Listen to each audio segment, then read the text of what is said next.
Você está no canal Eu Estudo a Lição com o pastor Samuel Camilo. Hoje é quarta-feira, dia 12 de janeiro de 2022.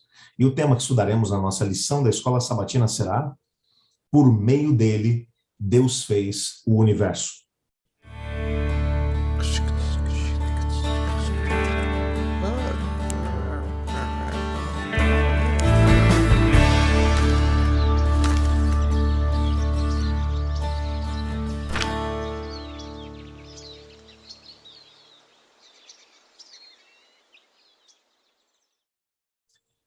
Você já sabe que durante essa semana estamos trabalhando o primeiro parágrafo da carta aos Hebreus, que vai dizer especificamente: mas nesses dias nos falou pelo Filho, a quem constituiu o herdeiro de todas as coisas, pelo qual também fez o universo, o Filho, que é o resplendor da glória de Deus e a expressão exata do seu ser. Uma das frases que vai aparecer aqui é: por meio dele, Deus fez o universo. Algumas pessoas querem olhar para esse texto e para essa expressão, tentando perceber nesse texto que Jesus foi um instrumento através do qual o Pai criou o universo. E não é isso que o texto está dizendo. O autor da carta aos Hebreus está trabalhando a ideia de que Deus é o Criador. Deus criou absolutamente todas as coisas. Sem que Deus criasse as coisas, ou criasse o universo, ou criasse as plantas, os animais e ao mesmo tempo a humanidade, nada do que existe teria vindo à existência. Então, quando você olha para o texto, você tem que entender primeiramente isso. Deus é o responsável. Aqui nós temos um problema sério de nomenclatura. Quando nós falamos Deus, tem muita gente que pensa só no Pai. Deus, na verdade, é uma unidade de 3 pessoas coeternas. Então, você tem Pai, Filho e Espírito Santo. Qual deles é maior? Nenhum deles. Eles são coeternos, são coiguais. Eles têm uma natureza que é única. Somente eles possuem essa natureza. E faz deles Deus. Não são deuses. Juntos, eles são Deus. Nessa perspectiva, quando você vai entender a criação como um todo, é claro que nós não temos como dizer, nós entendemos tudo sobre como Deus criou. Não, nós temos algumas pistas de como ele criou. Mas quando você vai para Gênesis, por exemplo, no capítulo 1, o texto começa dizendo assim: no princípio, criou Deus o céu e a terra. A terra, porém, era sem forma e vazia, e o Espírito de Deus pairava sobre a face do abismo. O mais interessante é que a palavra que vai aparecer ali e que é traduzida como Deus é a palavra Elohim, que é a palavra plural para Deus. Todas as vezes que a Bíblia vai se referir à Trindade Divina, vai se referir a Deus como uma unidade de 3 pessoas coeternas, no contexto do Antigo Testamento, vai aparecer o termo Elohim, que é o nome plural de Deus. Então, quando olhamos para esse texto, percebemos de cara que há uma pluralidade no processo da criação. Por exemplo, quando você vai para Gênesis, no capítulo 1, versículo 26, quando Deus vai criar o ser humano. Quando estou falando de Deus, estou falando do Deus triuno, Pai, Filho e Espírito Santo, que estavam envolvidos nesse processo. Moisés, ele registra uma fala: façamos o homem à nossa imagem, conforme a nossa semelhança. Há um plural. É claro, se o nome para Deus aqui é Elohim, e Elohim é um nome plural, na hora que o Deus Elohim vai falar, então tem que ser também no plural.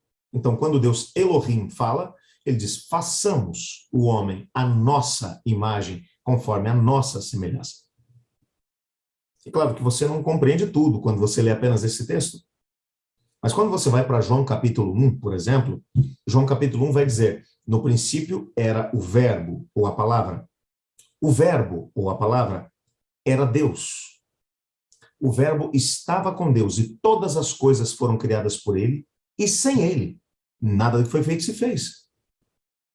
Então, o João, ele vai agora pegar o relato da criação e vai expandir.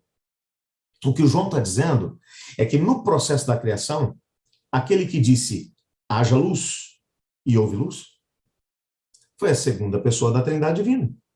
Aquele que depois da encarnação passou a ser chamado Jesus da cidade de Nazaré. Então, quando você pensa no interlocutor da Trindade Divina, é a segunda pessoa, Cristo Jesus. Toda vez que a Trindade Divina vai se manifestar e vai falar algo, quem fala em nome da Trindade? A segunda pessoa. Cada uma das três pessoas da Trindade Divina tem uma função específica. Nós não sabemos qual era a função eterna antes do pecado de cada uma das três pessoas. O que sabemos é que durante o processo do pecado, quando o plano da redenção foi desengavetado e foi colocado em marcha, o Pai é aquele que conduz o plano, é aquele que dirige, é aquele que administra o plano. O Filho foi aquele que se tornou um de nós e, em nome da Trindade Divina, morreu para poder salvar a humanidade. O Espírito Santo é aquele que toca os corações para que eles entendam o que a Trindade Divina está fazendo, através da morte de Cristo, e leva as pessoas a poder entender o amor da Trindade através do ato de Cristo Jesus na cruz. Cada um deles tem um papel a desempenhar. Como é que será depois que o pecado terminar? Não sei. Talvez os papéis se invertam depois que o pecado terminar. O que sabemos é que eles são uma unidade de três pessoas coeternas. E que no processo da criação, os três estavam lá. Ah, pastor, o que os três fizeram? Bom, aí, meu querido, nós vamos ter que nos salvar, ir para o céu e perguntar como é que foi esse negócio. O que a gente sabe é que Cristo Jesus foi aquele que falou. Ele falou e tudo apareceu. Porque ele é a palavra de Deus. Ele é a palavra da Trindade. Ele é interlocutor da Trindade Divina. Sabemos que o Espírito de Deus estava pairando sobre a face do abismo. Então, ele estava em movimento. A ideia de movimento é a ideia de ação. O que o Pai estava fazendo? Bom, não sei.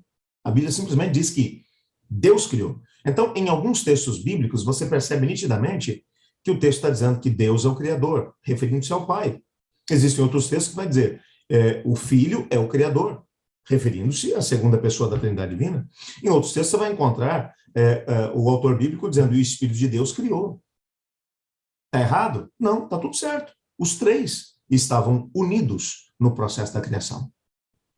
Mas o papel da segunda pessoa da Trindade Divina foi um papel que acabou ficando em maior destaque. Por quê? Porque ele foi escolhido para ser o interlocutor. Ele falou e tudo apareceu. Nessa perspectiva, então, descobrimos que ele tem um papel preponderante dentro da criação do universo e também do nosso planeta. Louvado seja Deus. Por isso você vai entender que quando alguém vai vir para poder morrer em favor da humanidade, como ele era o responsável pelo processo da criação, ele decidiu vir. Louvado seja Deus por isso.